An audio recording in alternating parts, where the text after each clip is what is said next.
ia le atua lenei taeao faatalofa ma faafeiloai atu i le suafa manumālō le tatou alii faaola o Iesu Keriso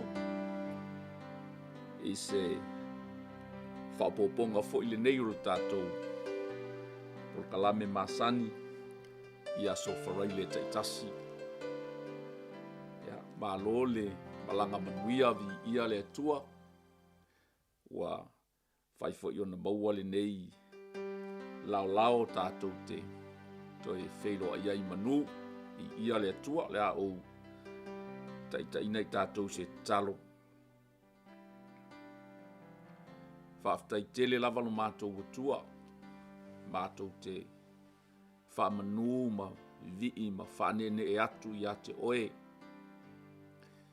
le atua e ou le pule ma le mana uma lava le atua o le foafoaga le atua na fetalai ona iai lava lea lau pule foʻi ma lau faasosoa ua matou aulia ai ma le manuia lenei aso ua e leai lava setasi e tū ma tetee atu pe a o'o mai le taimi o lau valaau le atua ae a matou aulia se isi aso o se vavega lava lea ma o le viiga foʻi lea matou te faafoʻi atu i lauafio faafetai ona o lau tausiga lou alofa ma lou aga lelei sio matou atunuu o loo e malutia pea le soifua ma le ola ona i o matou tagata le foʻi ua matou felo ai ai luga o lenei polokalame o i lava ua mafai ona maua mai lenei faasoa ia matou te momoli faatasi atu le viiga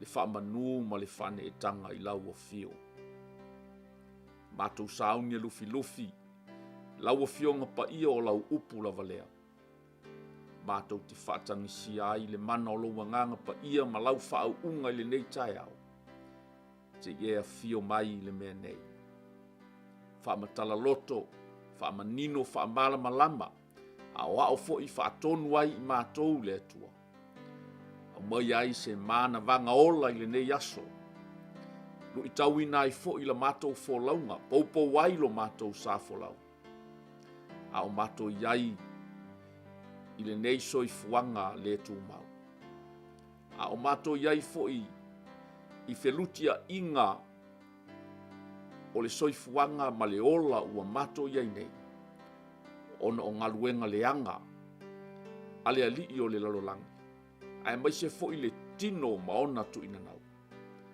a matou valaau ai le atua e leai lava se tali o lau upu lava o le sulu lea ma le malamalama e faamalamalama ina ai o matou tagata fetalai mai lenei taeao to maia lau pule e faaogāina ai lo nei faatauvaa i lenei taeao se i momoli ai le upu o le tala lelei faamanuia sio matou atunuu le atua faamanuia sa moa atoa o loo taape ma salalau i tafa e fia o lenei kelope faamanuia foʻi lenei ala leo faasalalau tamā ona o lou suafa Iesu amen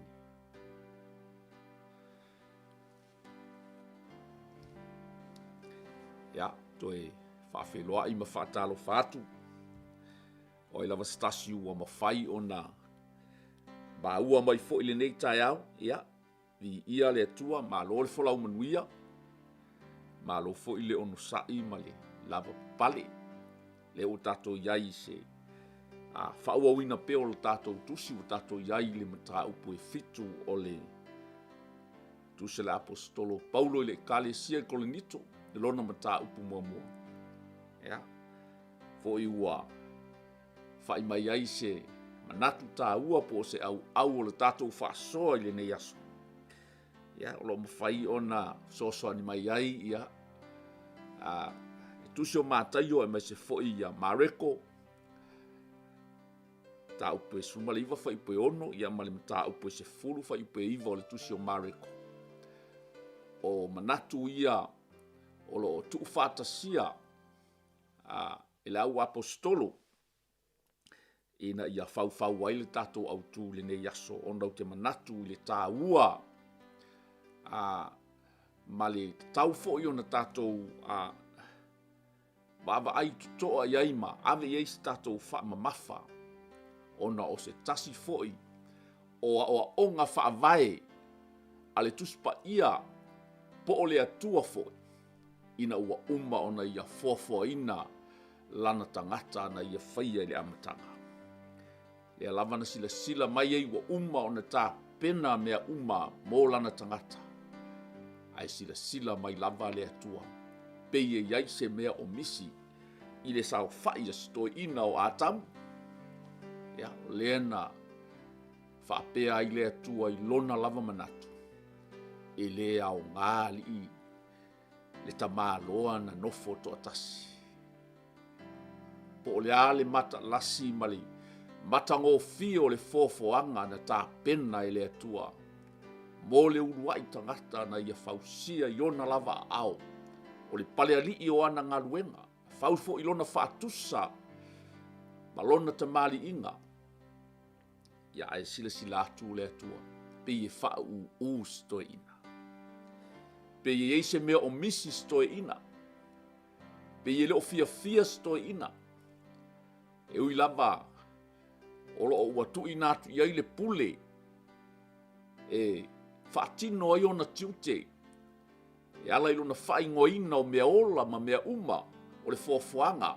Tu ufo i aile whaatoanga e pule ai.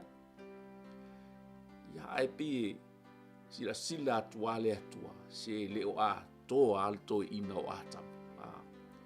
Pe i ola i ai lava se mea te leo lo o misi leo langa o stoi ina. Ia, o te manatu. O le ala lea na whamai ai le atua, whitalai ai le atua, i lona lava fina ngalo tūtas. O e leila, i lau toe ina o atam. Ona nofo to atas. Taula ona ta pena sana paanga. Ia pe saunia fo i se fafine. E fe tau i lelei, pe tusa lelei maia. Fe tau i lelei, o le upuna e suitable for him. Ia, o lea, o le tala masani.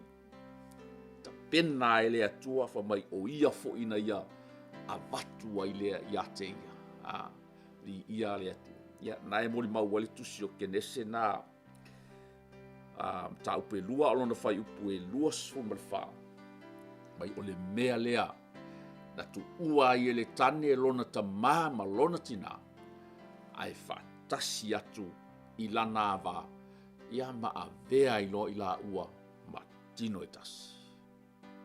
Amene. Le fina ngalo a lofa ma le pule to atasi a le atua na sila tua i le atua. I lana ta maa loa na ia whaia. E le fia pe a nofo to atasi. E lei pe a nofo to atasi. Amen. Ia, i ia le atua. Mai lo le tala mātaio. Ia, ma reko. Au fai evangelia ia o le whenga inga fau. Let no one split apart what God has joined together. Aua ne i whaatetea e se ina lava i se tasi. Le tamā maletina ua tu whaatasia i le fina ngalo o le atua. What God has joined together. Aua ne iai se mea lava e tasi. O lona winga e a fiai le tamā o le fefine. Po o le tina o le tamā loa wa o tangata lava ia e masani ona. Ho o la latou pule sa wā lea. I taitu o lua o latou whanau. Po o a vā latou whanau tama. E le fia loa. Le tina po le tamā. I se urunga lii. A se tasi o la alo po o la whanau. Ia. Whai lo le pule mālosi le. Ua. Whatetea. Tuli si whawhine. A vai atu peye. Whaamai si whawhine. A vai atu e paie. Pe vai atu fo ye. Peye le au le tele peye ele tusa male au le o le la alo ya ona fa pea lea o la manatu se ua mai mausi au tama i lea o la ngona na ma o mea moni na o lo tupu le soifuanga le nei e o ai le pule a matua ia po nisi fo yo le ainga la to te toe fa te e se ina ai se urunga li a la to walo ma fanau o e ua tu fata sia ele atua amen manino lei upo le tato au le nei yaso let no one split apart what God has joined together o le vaenga muli o le tā ua lea o e ua tu fata sia ele atua i le faipoiponga po le sakarameta o le faipoiponga o lona winga pei le o la vea atua i le vaenga fo i lea fitau i le RSA fitau i lungo le awala fitau i lungo le Facebook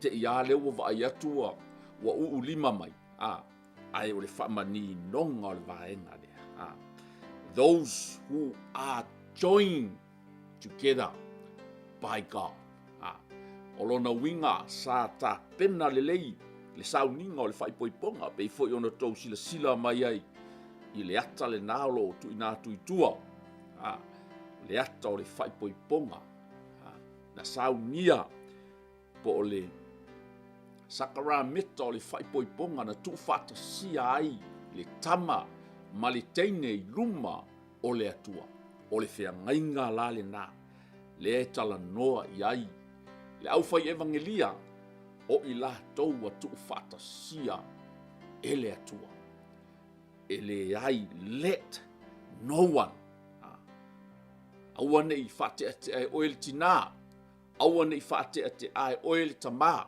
po oil anko po waila let no one split them apart ia le atua ia o le ua tato wo o le mata upu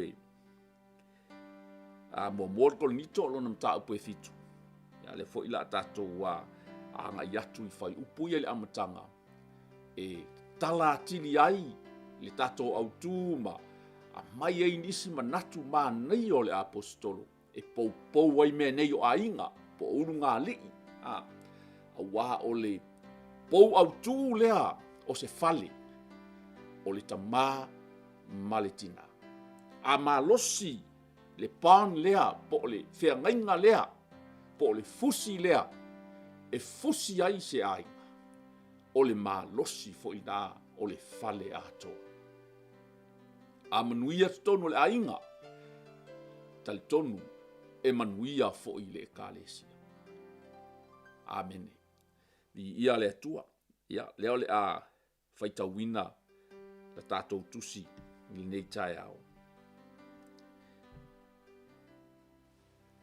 ia o whaatonunga mo urunga li po ua whaai poipoina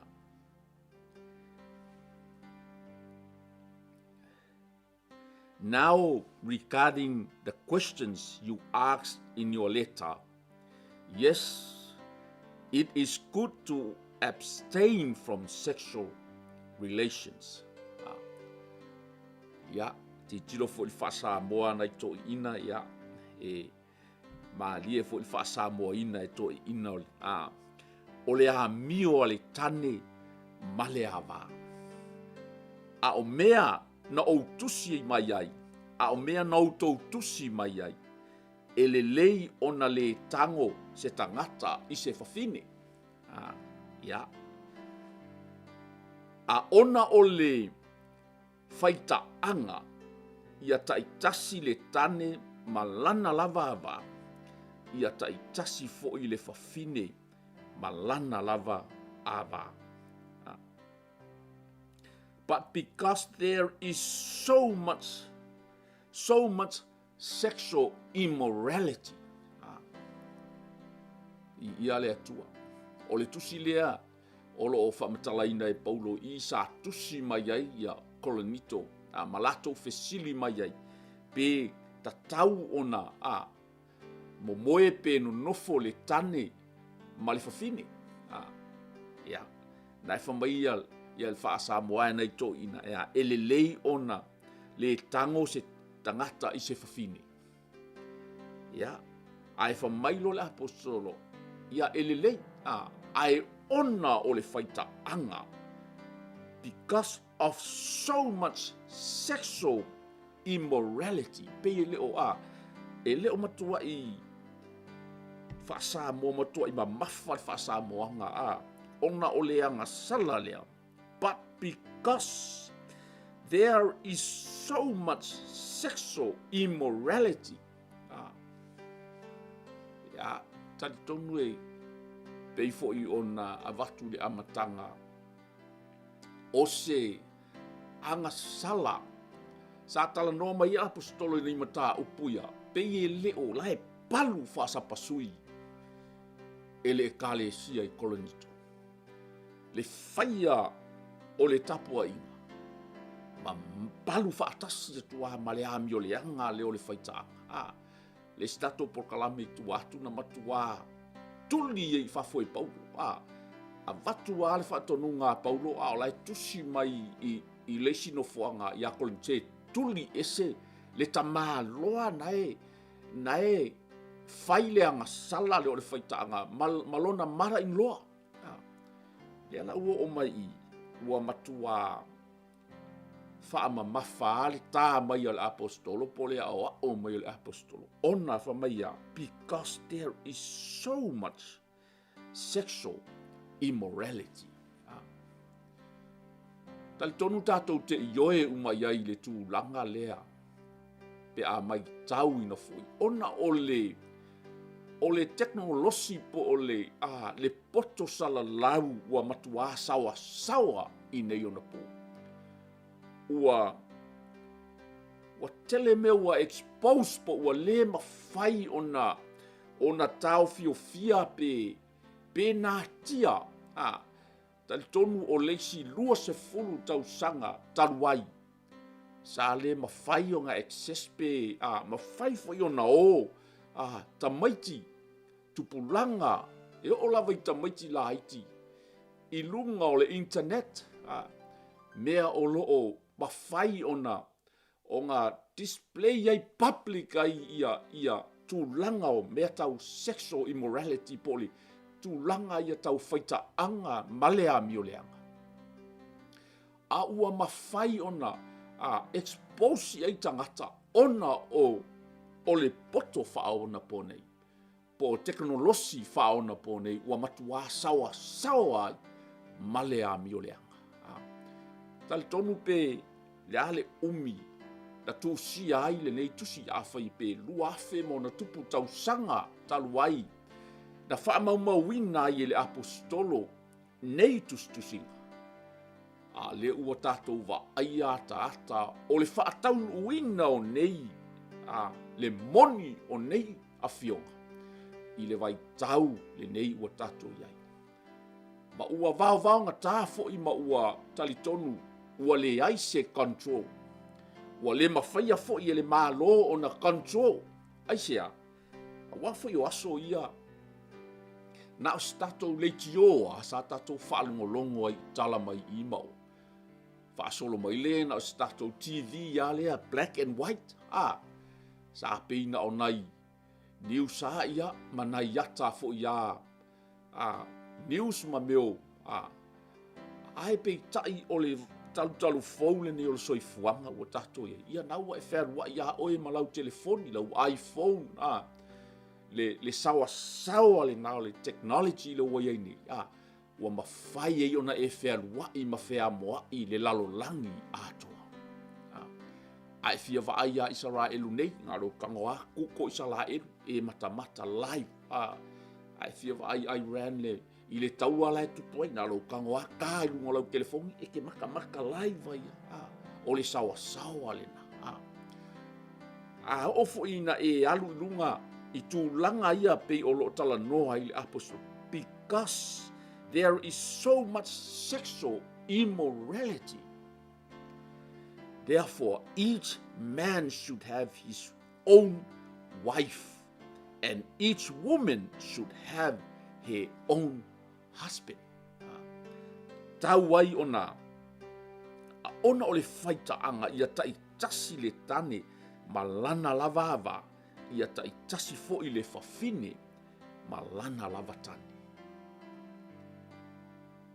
Ole anga sala lea ua matua a pupusa po ua matua a mahalosi mai ua tele na taa pe ape ai po ua te ayungali ua malepe lepe ai ainga ua malepe ai le nofo le lei o ainga ma ua fape na fo i ona alu ese ai le tama pe alu ese ai fo i le tina i ia le atu a le ua fa mamafa mai le apostolo i le nei tae ona o le anga sala lea ua matua musaisai o lea tama you should have your own wife, and you women you should have your own husband.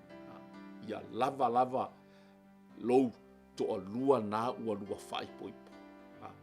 Le ua tu fatasia ele atua ele ai se mea e tasi e mafai ona toe fa te e seinai. Wamalikolo nito na mua fitu se fulu. A wife must not leave her husband. Ai whamari fai upe suma le tasi. A husband must not leave his wife. Amen. O le bond lea. Po o le fusi lea. Na fusi mai ai le amatanga. Le uru ngari i whaavae po le uru ai tangata na whaia i le atua mai le amatanga. Na fusi ai le fusi le etasi. Whamaia, na tu ua ai e le tane lona tama ma lona tina. Ai whaatasi atu i la nava ma a vea ai i la ua ma tino etasi. I ia le atua. Whai upe tō. Ia avatu e le tane i le ava leanga le lei e tatau ai. Ia whapea fo'i i le ava i le tane. O i la lea ia e whaamaluru fo'i pe ona ole a fionga lava a le atua. Lea tātou te lei fo'i tu watu lunga te sila ona ole whaasa moa ma le whaaperitania ina. O le taimi e whaale o maua le lei i le ngana Samoa. Peila o le whaipule tolu. The husband should fulfill his wife's sexual needs, and the wife should fulfill her husband's need. Ia, a tonu tasi lea vaenga e so lai isi whawhine. Pe so lai fo ista maloloa. O le mawhai o na satisfy le. O la needs ia po o la mana onga ia i tūlanga o la feusua inga. O lona winga ia pe ino le tina. Ia pe whaatautala le tama. O alawa tūlanga o le whaamalie ina.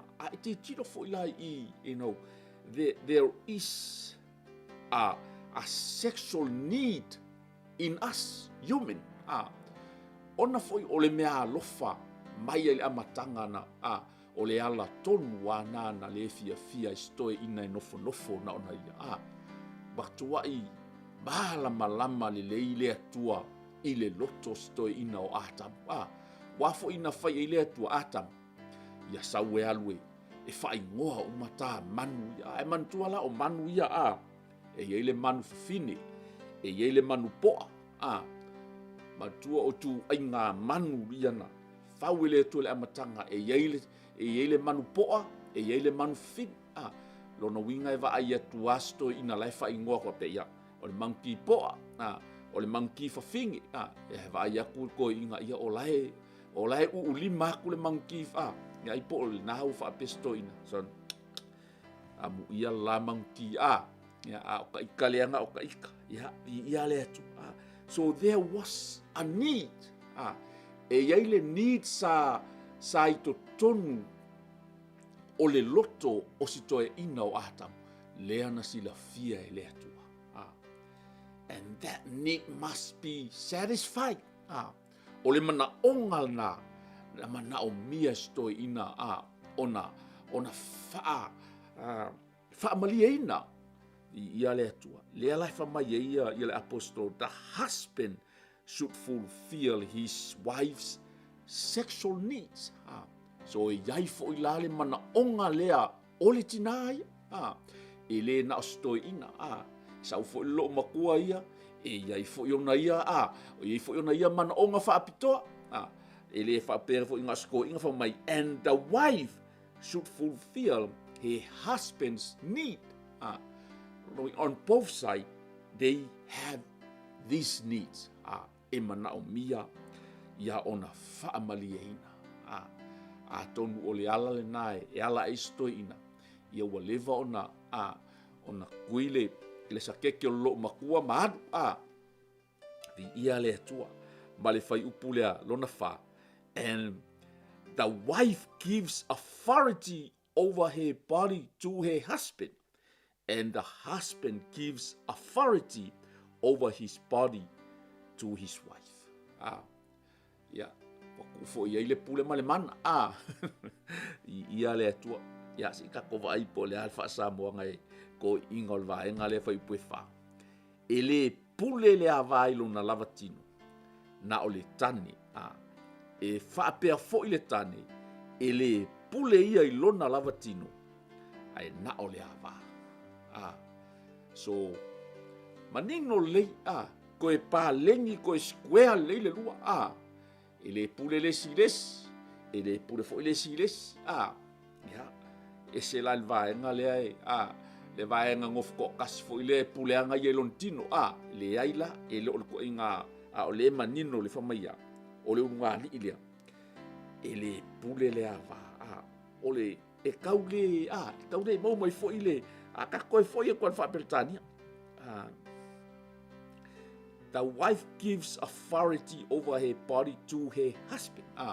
O longa winga, wa fa kanga kangola fa Samoa, wa fa kanga waku ele fa fine ile tamalo le pule e pule ina ia le tino fine.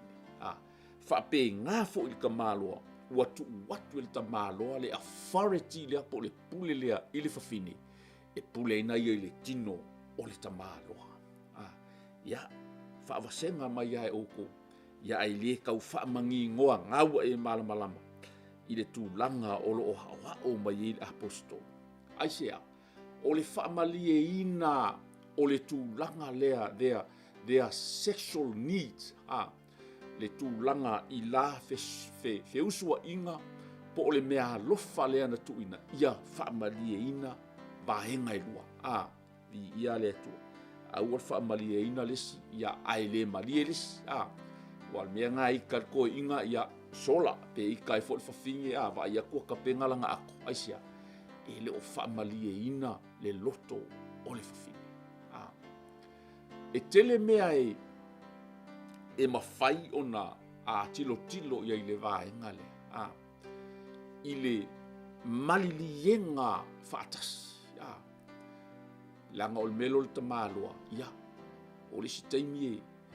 e na ona saua mana o lo e faatino faatino le mea laua wa mana o e misia pe alu malanga pe po fefo se me e tatau ona e malama le yei ia ulunga i le tūlanga le ai ia yai le loto fatas ia agree parties ia lua ia ioe le loto o lesi i le meua manao ia i lesi ia agree fatas o la loto ia ona enjoy lo lea e la ua ia le la mafutanga lea fa le ungali au afo i laua iai le loto e tasi leanga o le pon lea whamaia ua fusi e la ua i le tino e tasi ua avea ai ma tino e tasi.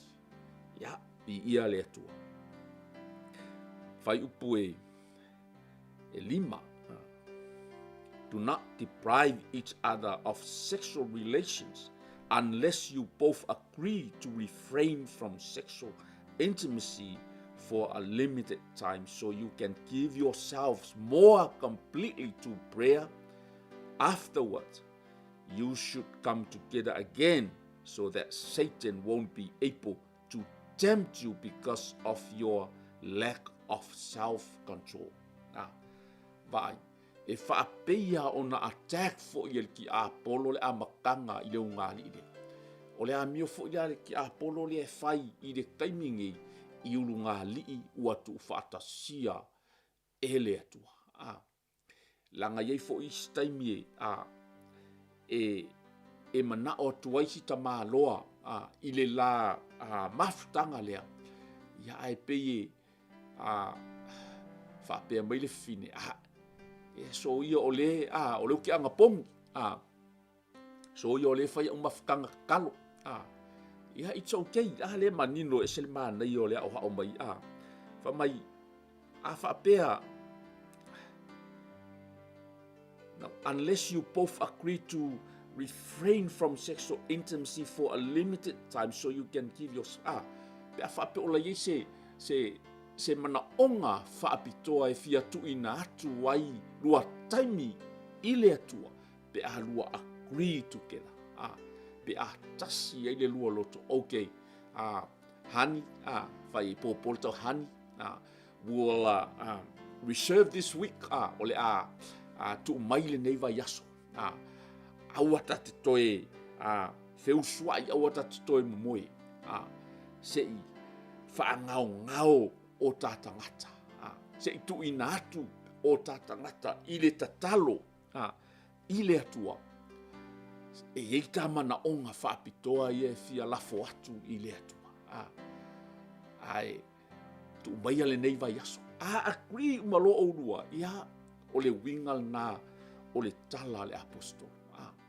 E iei te mi whaapena, ai langa iei le silo o matua, e mai sea mene o lo matua. O stoi ina sa malanga, sau o lai whai ia angapong ia lo makua, lea lai fia whaalata-lata tu stoi ina, ia e pi so waku ai pi e kai, ai kue lo makua. Langa o lai whai ang angapong, yeah, it's all right. It's all right. It's all right. Le mangingoa le o ngal apostol le mea e te lua lotonga tasi ai. Ona se fa moe fa pena. Ya ona tu fa tasi. Ai fa mai afterward ai uma. Ya ko e foi mai you should come together again. Langai ke ua wa fa umi pirioka nga ole lua kaiminga ai avea malai maulu mai ki apolo vai se su e ki apolo se malama li apostolo langai o inga na umi fo inga lua vala i me e ongo ma fai fo yon kolo mai ki apolo ia fa emo mai nga aka nga pi fa ila mai nga aka nga ia ngai ke malama li aka ki apolo e fa mai that so that Satan won't be able to tempt you because of your lack of self-control. Wala wale ko alo ko inga wa o lai faya me lo makua e fa ko lo makua ala fa so kuia ole faya o fonga kalo so kuia ole ya fa mai la me inga ia awa so that Satan won't be able to tempt you because of your lack. Wale mau lo le afar ko inga wale la valo ko inga wale mfayong kakali ko inga ya se lo mar ko inga ya le tu I say this as a concession, not as a command. Famaya ia tala apostol fai poiono ole mea tu fai talia o te fai atu ai a ele o se polo inga ya me leu teu fo tangata leu paulo ele isona ele ison fale tua ai ole le malolosi o ana wa onga ma i tūlanga taurunga lia fa mai ele o se polo inga o se lapata inga ai pulea o lua ai pe o sona langona le nai pui mai ai o lua mai le maulu atu fo i o le talinga faila ia ma maua i lea vanoa e tapa i fo i koinga ia ma se fo i toina amen. But I wish everyone ia lea laua fa ipe fitu ia lea tua o koe inga ia e single koe inga la aposkolo e single, but I wish everyone were single just as I am. Yet each person has a special gift from God of one kind or another. Ole mea alofa la lea koe inga o single. I lofo ia o lau mea alofa lea. Stay single. Ngofo i pea wha pe ngā ngofo ko kasi wa ia paudo. Anga sila ma lea tua Paul can do it. Paul can stay alone, can stay single. O langa mea alofa. Wha pea fu i o lau mea alofa lana. Wha mumu wha leilau mea alofa. Ia lea tua. So I say to those who aren't married and to widows, it's better to stay unmarried just as I am. Le ofo ia maila na fautuanga ia ile au single. Ila tau na ele i whaipo. Ia e mai se fo ina i whawhine ua mali liu i lato tane. Mai silia, it's better to stay unmarried just as I am. Sa ole. Oe fo ile ua maliu lo faltua po lo wali. Ma ngai ale kako alu o kama le. Fo ile koe wa free lo fealuai. Nga lo woso alu male pasi ia ele lea ku ia pia, ele lea mai savai, ele lea ku mangongu. Wale iskau whaangoi, wa ele lea ku le kofa, wa le mea nai fia inai to ina ia lea tua. Efa mai it's better to stay unmarried. Ai mai se ia au widows, po nei tina ia wa nofto atas ia te loa. Ma nai lau mea alofal na, wa tufa mai e paulo lau mea alofal ele nei tai au. Ia, nofto atas ia ilo. Wone te vatua sesi tama loa e loa pe fio lolo ilo polonga nasa ia mua el to ina la uaru ia nai lo sesi to ina to va ai fo ia ai ia talia ia le tufa mai al apostolo ile nei tai au mala malama le apostolo ile olanga 5 ai sia le ai se mea e fala ve lave le alu le malanga tu i launga tu i alu ana ona ia lana mission na o lana fa nau fa le nganga le e Timoteo ia mai sia wali ia la tu te ngalu lue fa atas ai fa mai la lana tal fa ipula le mat but if they can't control themselves they should go ahead and marry. It's better to marry than to burn with lust. Ai fa markoinga ia ai faila ele ka fia o mongi fa ele ka fia le manga o ngai kongu wa o le skoi ingai wa maliusi lo matua ia wa maka fu ko fai vai o skoi inga ia le alai mai fu ia apostolo ia se iwa ngali lau sunga ia fa pe ngafu o lo makua o ngai le o ngai le ele I ke alava lo ku ingau ngai lava ke malosi you still on fire ngafa mai la ia go ahead and marry koe ai se sia u falua ai silia kule alu e vai lau falua koe fa ipo falle ia ngai lo mu ile tu ina nau ia le tu mai alfa sa mo ngai ko ingal fa ipule sukas pe tai a fai la to te lela va o ono Oh, gaya pa gaya kelele. Ko inga peitai a fai latou te lē lava o ono. Ia faaipoipo i latou. Aua e si le faaipoipo i loo le mū i le manao. Burn with lust. So, ia le atua. Ia. Aua le o ongo. Aua le o ongo. Le aua ma ngaia e amai lua mai la poskolo ma seki ale ngofu ko kasi o ko nga wa mali liu ko panga ka mapo kinga seki ale ngofu ko kasi ai peka ke le manga o ke ola o ongo ya ongo sa ukala wa ava ai la ngonga lava ya o le mele fa mi ko e fai poipo go marry.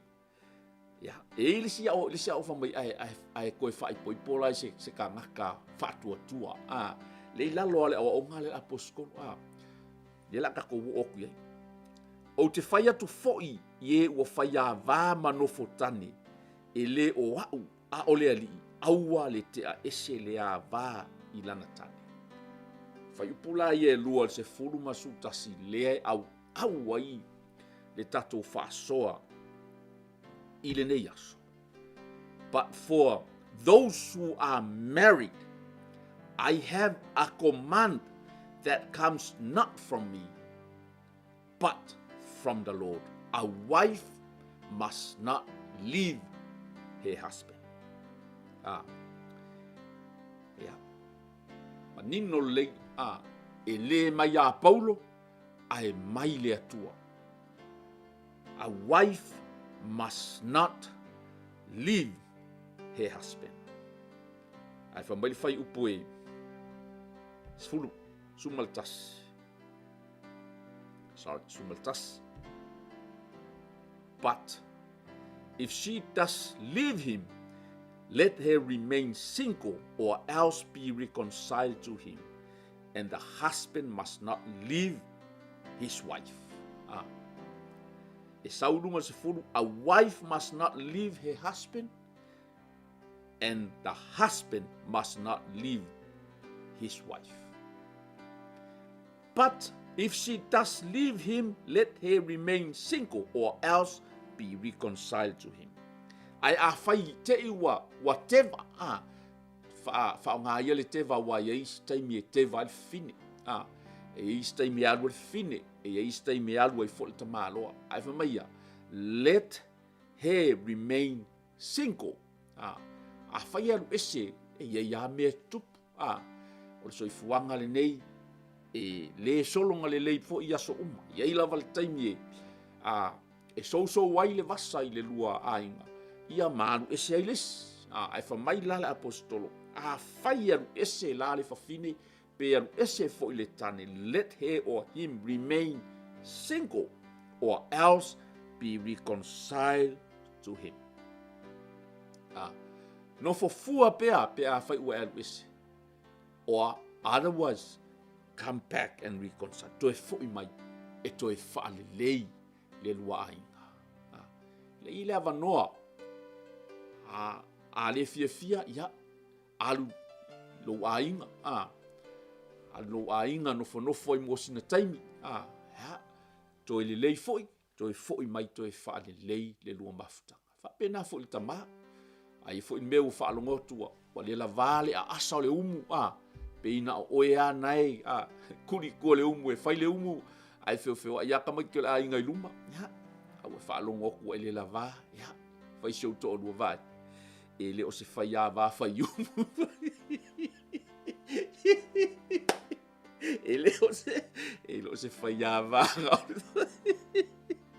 ele se fai va ka sa mo polo ngal fai e so walu so malo lo ko sa wa e fai ma fai kuanga e o fai umia o fa umia ko kuanga fai ba va ma va de ko foi mai come back or else be reconciled ko fa fo se o le leile e se le mana ia nei o onga e se le mana ia o onga ele ese pito po se vai panoa o le olanga fa le ainga ele o ele tala noa le apostol Ia ono le tātou taimi o isola. Wai vave.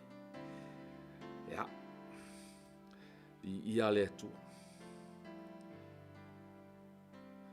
O le vaenga le ua o ia le tātou. A whaapea e iei se tamā po se tina kerisiano ua no nofo ma se tasi ele whaatuatua. O le mānei o le vaenga lea. Ma le tala apostolo. And if she is willing to continue living with him, he must not leave her. O lea o onga lea ngai iei le si tua ina langona ia ai misia matua I lato whanau. Matua I ua matutua. E wa ai atu loa ua o le a inga lao lato kerisiano ewe atua o maisian tama ma se tangata le kerisiano. E vave ana o le manatu leo matua se e le whaola ina nā tangata. E mai mau ai lou taimi. Ai le tala noa mai le apostolo I le vaenga lea. Mai, if a fellow believer has a wife who is not a believer and she is willing to continue living with him, he must not leave her.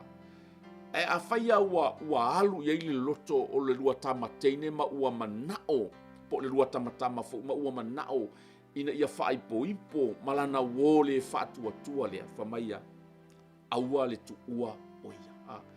Aisea, whamaia whapena fo I le tu le tama so o le whapālengia whapea fo I le whawhine whātua ua whapena ona manao fo I eno nofo ma le whawhine le whātua. Aisea, o le manato le apostolo whamai. For the believing wife brings holiness to her marriage, and the believing husband brings holiness to his marriage. Otherwise, your children would not be holy, but now they are holy. Te loa o lesi fo I lea awala e whaonga ai lou tangata whātua ele atua. A whai lava o lou tofi le la ua au mai ele atua, ona ina ia whaola ina ai ma whapa ia ina ai fo I leo langa o si la tama po o si la fo I teine li ia le atua. Pei o ina le e awa o mai le apostolo. The believing husband brings holiness to his marriage. O ina e susulu ai leo langa o le tina whātua po le tamā whātua lea e tatau ona o tua I le ola I le tangata le whātua. Pi o le pointa ua lea o lo manatua I le apostolo I e lea whaina le lua whaipoipo ma se tangata le talitonu ma le whātua.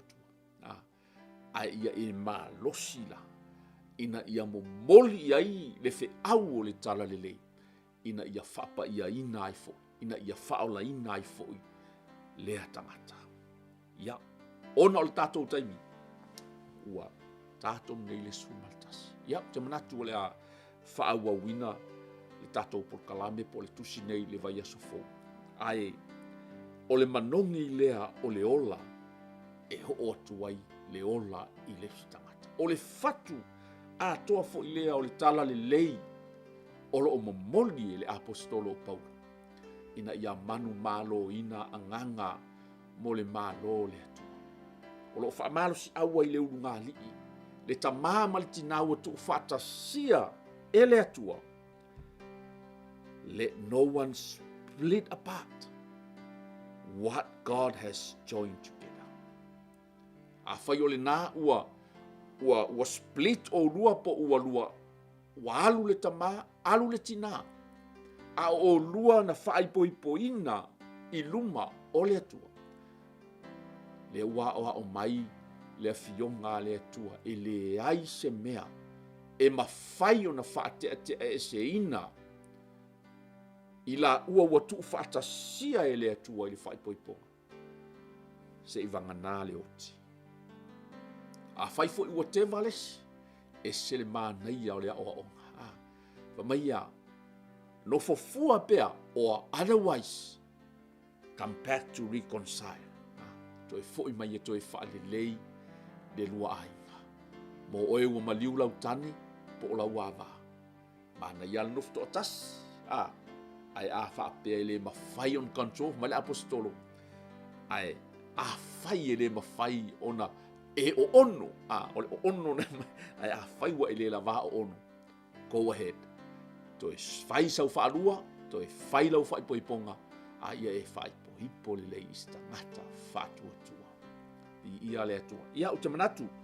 Ono le tatou taimi faatulanga ina o le nei Polokalame. Tasi le tūla. Ia. Bo suasu ai vei malo puenga pe ai fo ise se fa mutalanga ia a o tau mo fai lava o le tatu Polokalame fai tau pea ma tuina tu pea o lo esi da sila mai lava o le upu lava le atua lo se upu o lo nei tangata wa o ina ai tatou ile nei yaso a vea le upu fausi ai fa malo si ai le nei pan po le nei whengainga i le vaha le tamā maletina o le pan lava po le whengainga mai le amatanga. O le fina ngalo fo i o le atua na whai ai ina ia tu whaatasi ai o le tamā maletina o le tane male whawhine ua tino e tasi i la ua. Whamai leo le whaipunga a vaenga muli muli lea tātou te fia whaai uai. Efeso o lona mata upu 5 o le a tātou whaai ua le tusi lea ono le tātou te. Efeso 5 a lona whai upu 3 ma le tasi se ia whao o i le 3 ma le 5.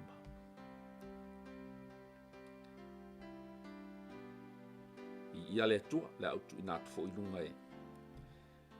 As the scripture says, a man leaves his father and mother and is joined to his wife, and the two are united into one.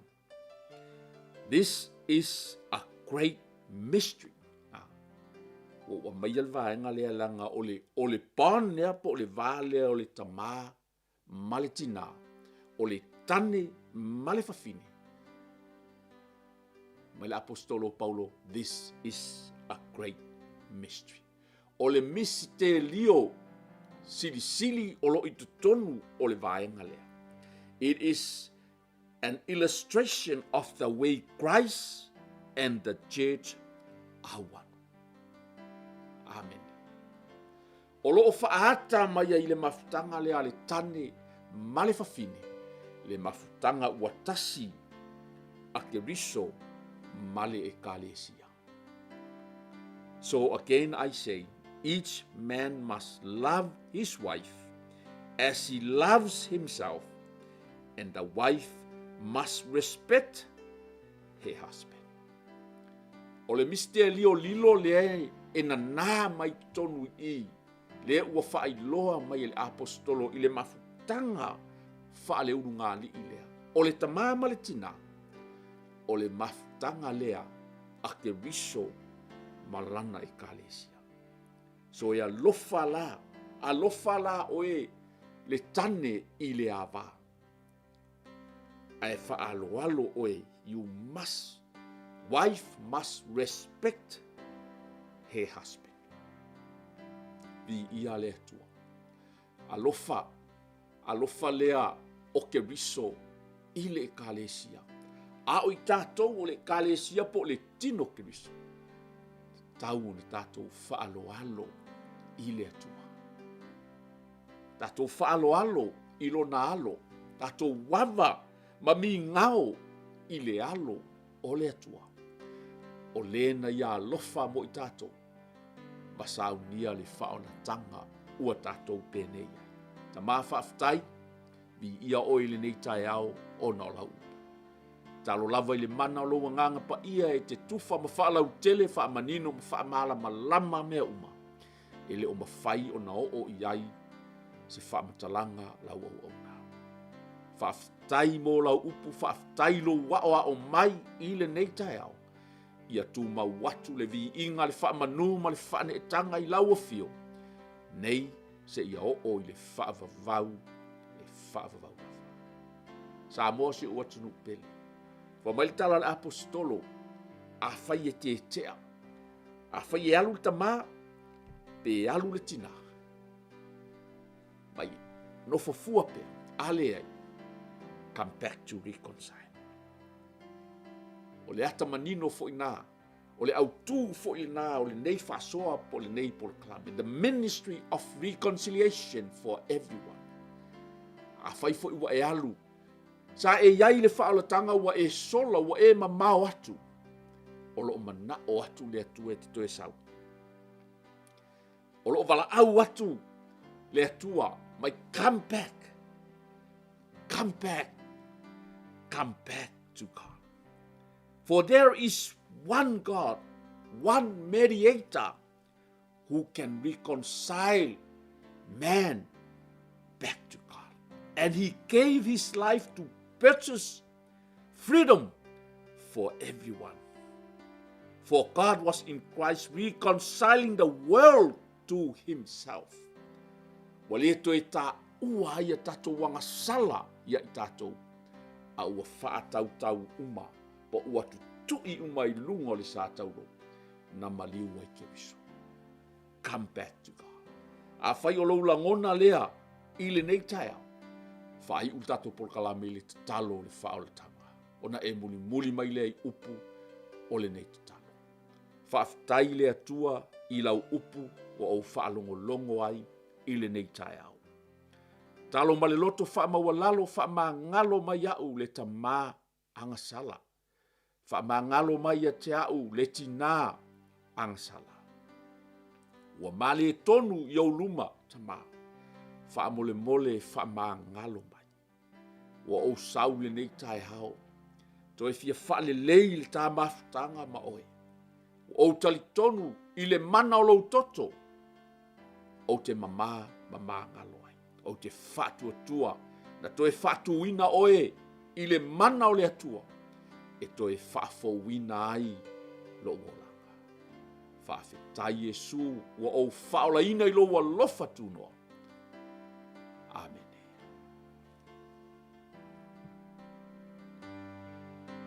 Ya, ni ia le atua o se whaapoponga leo le tātou por kalami le nei vai aso.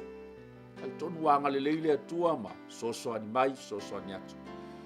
Ya, lui tauina pe I tātou lona fina ngalo. Pule alofa le atua tātou te aulia le nava yaso, tātou te whelo ai fo I lunga lava le nei por kalame.